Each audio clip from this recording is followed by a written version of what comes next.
Good interviewing skills are essential for an ombudsman to be effective.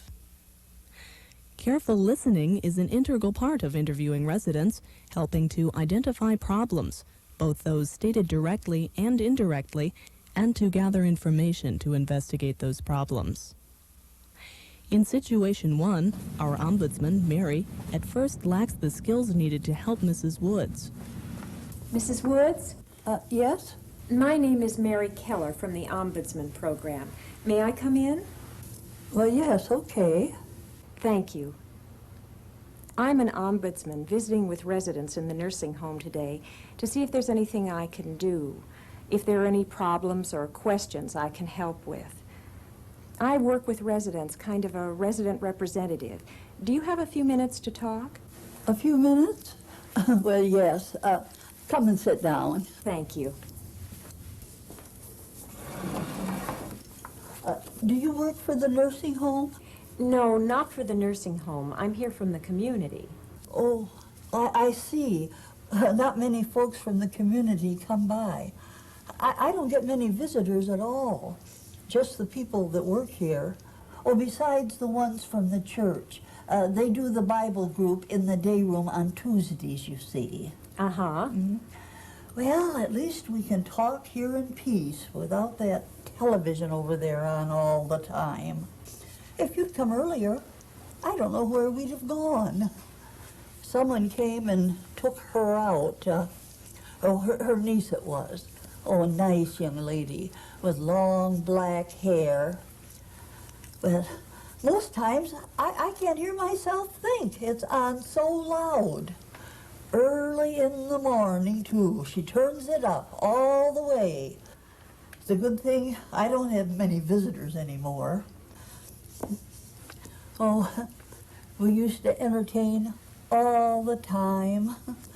Not formal, but lots of friends who would drop by day in and day out. Most of them are gone now. Bless their souls. Oh, but we'd sit and talk, play cards for hours on end. I always had something to offer them, too. Nothing fancy, just some cakes or cookies, but always a fresh pot of hot coffee. That's the way I was raised, you know. You can't just let your guests sit around empty-handed, my mother used to say. Oh, and it smelled so good. I sure'd like to have a cup right now. Oh, and you too, poor dear. You must think me so rude. I can't even offer you a cup of coffee. Oh, I'm fine, really, Mrs. Woods. Are there any problems in particular that you're having that I might be able to help with? Well, I don't like to complain. They're pretty good here. They look after me. We get 3 meals a day. But I don't get around like I used to. Though at my age, I guess I can't ask for much more. Well, okay then. I'll be by again and stop to see how you're doing, okay? Mm-hmm. It was nice meeting you, Mrs. Woods. Did Mary miss something? Let's see how she might have continued the conversation. Oh, and it smelled so good. I sure would like to have a cup right now. Oh, and you too, poor dear. You must think me so rude. I can't even offer you a cup of coffee. I don't think you're rude, Mrs. Woods. You're a very gracious hostess. But you say you would like some coffee now, but can't get any. Why is that? Well, 10 o'clock in the morning is the only coffee break we get here, beside those cold cups they call coffee at breakfast and lunch. Oh, ugh. Not fresh and hot and fresh brewed the way I used to make it. Well, you'd never come to my house and get a cold cup of coffee. I'm sure I wouldn't, Mrs. Woods.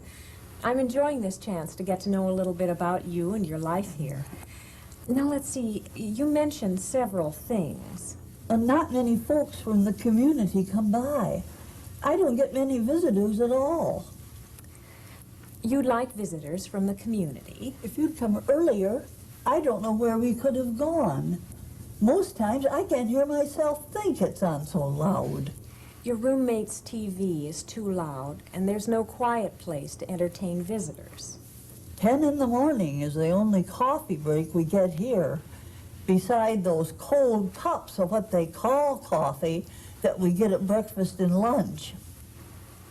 You'd like coffee more often than breakfast, lunch, and 10 a.m., and the coffee served at meal times is cold. You must think me so rude. I can't even offer you a cup of coffee. And you'd like coffee available to serve to visitors. Is that right? Oh, dear me. Did I really complain that much? Oh, I'm so sorry to bother you with these petty details. Oh, there's no need to apologize, Mrs. Woods. Those are important aspects of your everyday life.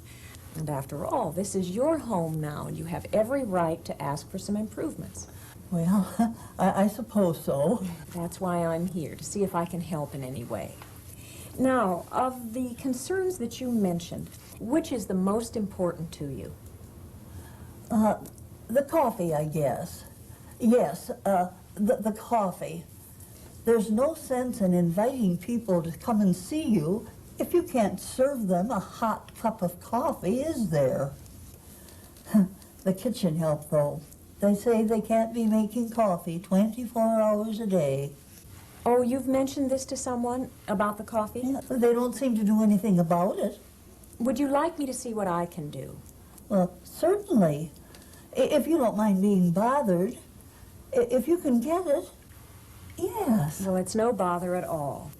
I'll talk to some of the other residents to see if they have the same problem, and to the Residence Council president to see if they've been involved, and then to the food services supervisor. Do you mind if I mention your name? Well, I don't know. If they think I'm a complainer, they might ask me to move. And I have no other place.